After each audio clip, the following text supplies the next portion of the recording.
Bismillahirrahmanirrahim. Assalamualaikum warahmatullahi wabarakatuh. Perkenalkan di sini saya Nadia Aulia yang akan mempresentasikan dari makalah saya. Pertama-tama mari kita panjatkan puji syukur kita kehadirat Allah Subhanahu wa taala yang telah melimpahkan rahmat dan hidayahnya sehingga saya dapat mempresentasikan makalah ini.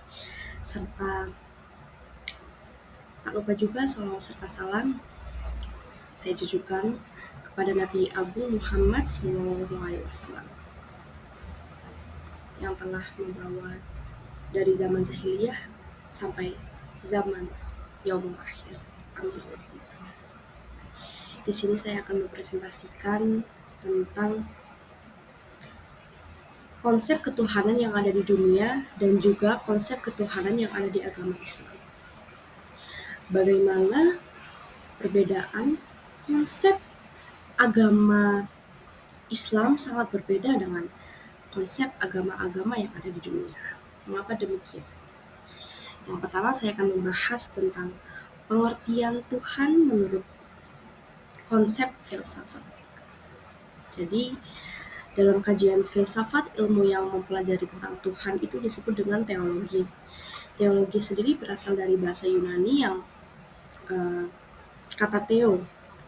Kata theo itu berasal dari bahasa Yunani yang artinya Tuhan dan logos itu yang berarti ilmu. Jadi dapat disimpulkan bahwa teologi yaitu ilmu yang mempelajari tentang Tuhan. Jadi ada beberapa istilah juga tentang teologi.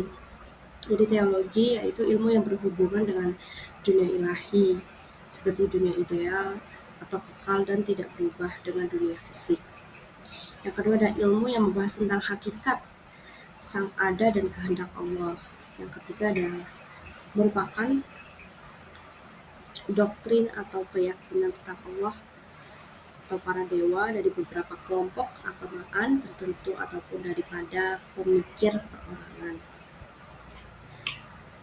Lalu ada perkembangan konsep-konsep ketuhanan. Beberapa konsep ketuhanan yang akan dibahas adalah mengenai persoalan tentang kepercayaan. Jadi kepercayaan mereka tentang agama ya, yang ada di dalam kehidupan manusia. Oleh karena itu tuh kepercayaan adanya Tuhan tersebut sangat mempengaruhi atau menjadi dasar yang sangat utama. Konsep tentang Tuhan ini dapat dilihat dari beberapa keyakinan manusia tentang berbagai kekuatan gaib, dan kekuatan gaib ini berasal dari alam, kekuatan yang ada di alam. Yang pertama ada animisme dan dinamisme. Animisme merupakan istilah dari bahasa Yunani yang dari kata anemos yang berarti memiliki arti meniup apa yang berhembus atau angin. Sedangkan dalam bahasa Latin dikenal dengan istilah anima yang berarti jiwa, napas, atau prinsip kehidupan. Sedangkan dalam masyarakat primitif, animisme ini adalah suatu paham atau bentuk kepercayaan yang beranggapan bahwa semua benda, baik yang bernyawa ataupun yang tidak bernyawa, memiliki kekuatan atau roh, sehingga dapat diyakini bahwa memberikan pengaruh dalam kehidupan mereka. Yang kedua ada dinamisme. Dinamisme menurut kamus filsafat itu berarti dinamis yang memiliki arti daya kemampuan untuk melakukan sesuatu. Dinamisme itu dapat diartikan sebagai suatu pandangan mengenai segala sesuatu yang berada di alam dan memiliki kekuatan. Yang kedua ada politisme. Jadi istilah politisme dihubungkan dengan hal kepercayaan akan animisme dan dinamisme. Politisme dapat diartikan sebagai penyembahan kepada banyak Tuhan. Awalnya paham ini diperuntukkan kepada penyembahan terhadap kepercayaan akan kekuatan dan para roh-roh, dan juga benda-benda yang dianut oleh penganut animisme dan juga dinamisme. Akan tetapi kepercayaan kepada roh ini tuh menjadi berwujud gitu, kayak seperti dewa, Tuhan. Dalam paham roh-roh yang berbentuk dewa atau Tuhan ini akhirnya tuh memiliki kekuasaan dan kekuatan. Misalnya dalam kepercayaan Yunani dan Mesir kuno itu ada Zeus, Hera, atau dalam uh, Buddha atau Hindu ya?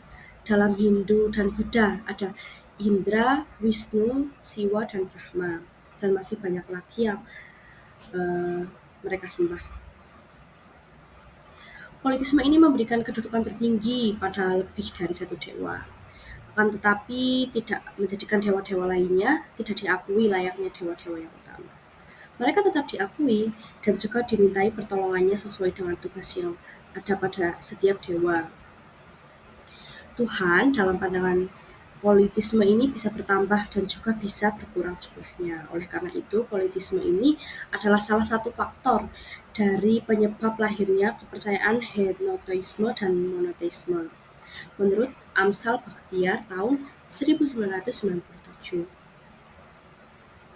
Yang ketiga ada henoteisme dan monoteisme. Istilah henoteisme ini berasal dari kata heno yang berarti satu dan teisme yang arti menyembah. Jadi henoteisme dapat diartikan sebagai kepercayaan akan satu Tuhan.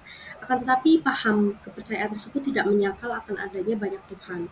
Dalam kamus filsafat, henoteisme ini dapat dikatakan sebagai kepercayaan terhadap dewa-dewi atau satu dewa saja. Akan tetapi dalam persoalan berdoa dan pemujaan seakan-akan hanya tertuju kepada satu dewa. Henoteisme ini dianut oleh kaum Yahudi, di mana para penganut tidak puas akan sistem kepercayaan yang ada pada politisme, sehingga menjadikan paham akan satu Tuhan, di mana paham tersebut menjadi lebih masuk akal, dan kepercayaan akan banyak dewa dan Tuhan ini menjadikan satu dewa yang paling utama yang menempatkan posisi tertinggi pada dewa tersebut, dan dewa tersebut menjadi kepala dari dewa-dewa yang lain.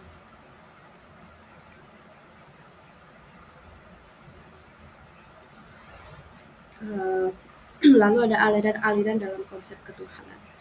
Aliran-aliran dalam konsep ketuhanan ini berbeda dengan perkembangan dari kepercayaan kepada Tuhan.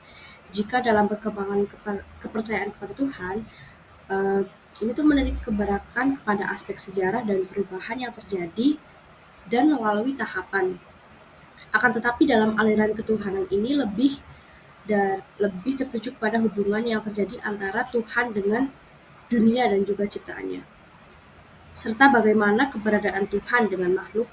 Apakah Tuhan dekat dengan makhluknya ataukah semakin menjauh? Nah, pada aliran-aliran dalam konsep ketuhanan dapat dikatakan sebagai pandangan dunia terhadap realitas tertinggi dan Tuhan. Pandangan tersebut menjadi beberapa kelompok, yaitu ada teisme. Teisme berasal dari bahasa Yunani yang mana dari kata theos yang berarti Allah. Istilah ini muncul pertama kali di Inggris pada abad 17 yang dikenal dengan teisme. Dengan kata ini merupakan lawan kata dari ateisme. Teisme juga dapat diartikan sebagai suatu kepercayaan akan hal-hal di mana kepercayaan ini tertuju pada suatu Tuhan yang transender, di mana Tuhan itu memiliki ciri-ciri sebagai pencipta, maha tahu, unggul dalam kekuatan dan realitas, dan juga nilai.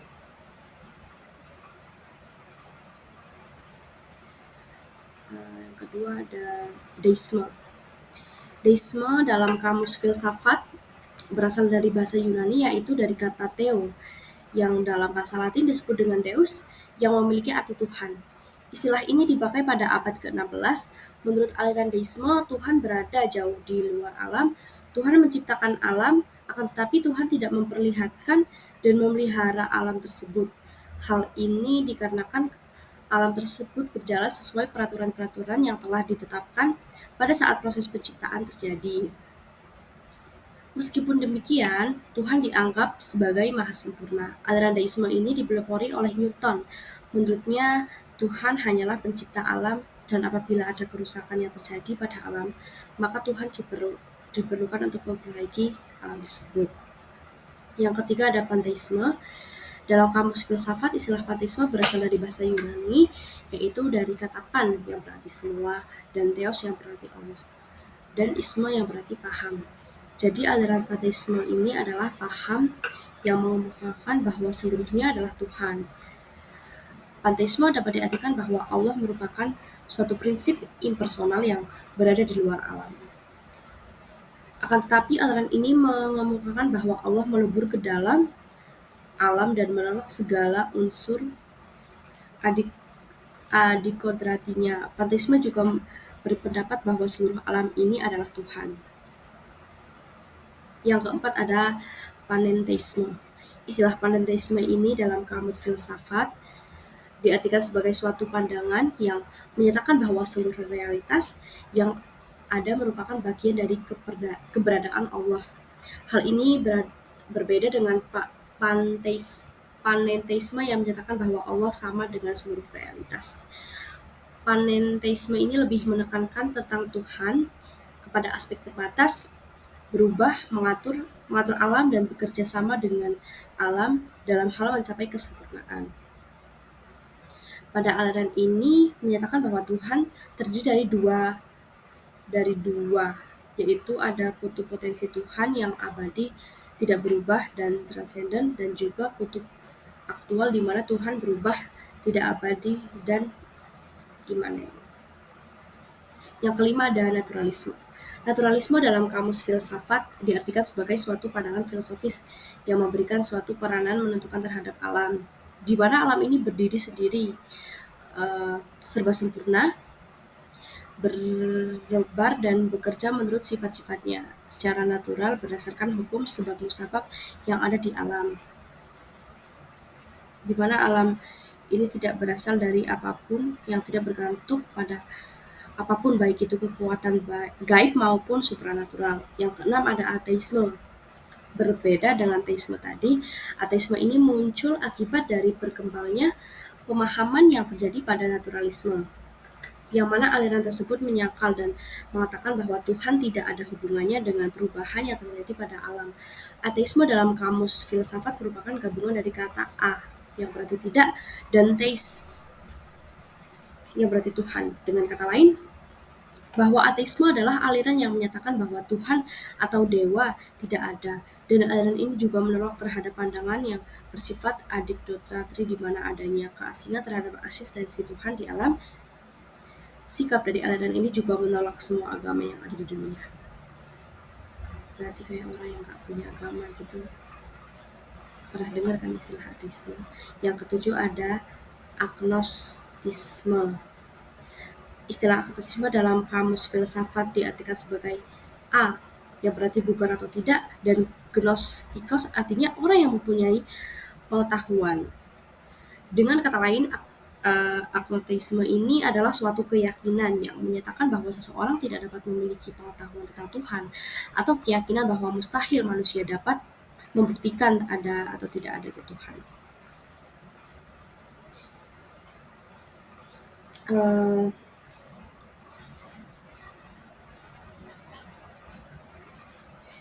Lalu yang selanjutnya ada konsep ketuhanan dalam agama Islam. Jadi dalam konsep ketuhanan agama Islam, yaitu ada pada Al-Quran. Al-Quran memperkenalkan Tuhan.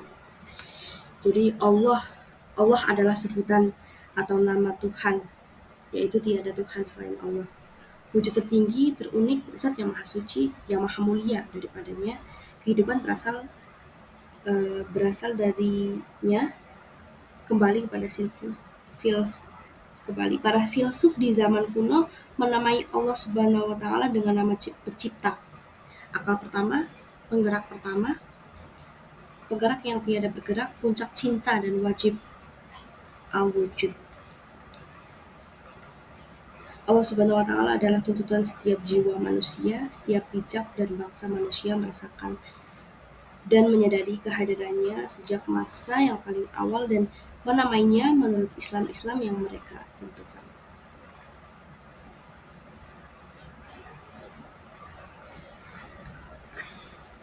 Konsep ketuhanan dalam Islam sendiri yaitu ada pada surat Al-Ikhlas, yaitu Qul huwallahu ahad, Allahus samad, lam yalid wa lam yulad wa lam yakul lahu kufuwan ahad. Qul huwallahu ahad artinya katakanlah Dia Tuhan yang Maha Esa, Allahus samad, Allah tempat meminta segala sesuatu, lam yalid wa lam yulad, Dia tidak punya anak dan tidak diperanakan, walam yakul lahu kufuwan ahad, tidak ada yang serupa dengannya. Itu adalah definisi dari Allah Subhanahu wa taala, dari Tuhan yang tercatat di Al-Qur'an. Jika ada yang bilang zat itu adalah Tuhan, jika zat tersebut cocok dengan 4 definisi tadi yang saya disebutkan, kami Muslim tidak keberatan untuk menerima zat tersebut sebagai Tuhan. Surat Al-Ikhlas menjadi standar pokok dari teologi ketuhanan. Barang siapa yang menganggap sesuatu itu sebagai Tuhan, maka bandingkan saja dengan surat Al-Ikhlas. Jika zat itu cocok, kami Muslim tidak akan keberatan atau menghakimi zat yang itu adalah Tuhan. Kami agama Islam merupakan agama yang damai dan tidak akan memaksa. Ini adalah suatu kepercayaan, dan agama Islam merupakan agama yang damai dan sekali lagi tidak memaksa.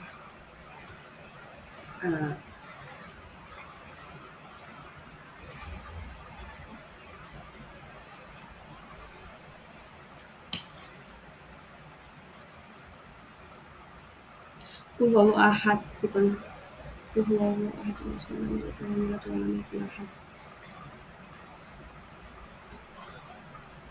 Allah mempunyai nama-nama yang baik, yang mulia, yang serulah, dan berdoalah kepadanya dengan menyebut nama-nama itu, dan firman-Nya lagi yang dimaksudnya Allah, tiada Tuhan yang berhak disembah melainkan Dia, baginya lah nama baik, ide umum tentang ketauhidan. Sifat ini dapat dikategorikan kepada 3 perkara. Yang pertama, maha sucikan atau membersihkan Allah daripada penyerupaan dengan makhluk. Yang kedua, beriman dengan nama-nama dan sifat-sifat yang tetap di Al-Quran dan Al-Sunnah tanpa mengurangkan atau menambah atau menyelewengkan atau menafikannya. Yang ketiga, dan menghapuskan perasaan ingin tahu secara mendalam akan kaifiyah sifat-sifat ini. Pertanyaan keesaan Tuhan adalah bertujuan untuk membebaskan dan memperkembangkan intelek manusia dalam usaha mencari kebenaran. Walau bagaimanapun dalam sejarah kehidupan manusia, penyembahan dilakukan kepada bermacam-macam benda. Ada yang menyembah patung dengan sesuatu kepercayaan yang ada balik patung itu. Demikian yang dapat saya sampaikan. Apabila ada kesalahan, saya mohon maaf yang sebesar-besarnya. Manusia tidak akan bisa lepas dari konsep ketuhanan, karena manusia akan berpikir dan menerima apa yang terjadi di sekelilingnya, bahwa adanya ciptaan, adanya perwujudan manusia di alam seisinya sebagai bentuk atau rasa rahmat dan rahim dari Allah. Dan setiap manusia akan selalu berhubungan dengan Tuhan sebagai bentuk keyakinan dan kehidupan terhadap Tuhan yang Maha Esa. Terima kasih. Wassalamualaikum warahmatullahi wabarakatuh.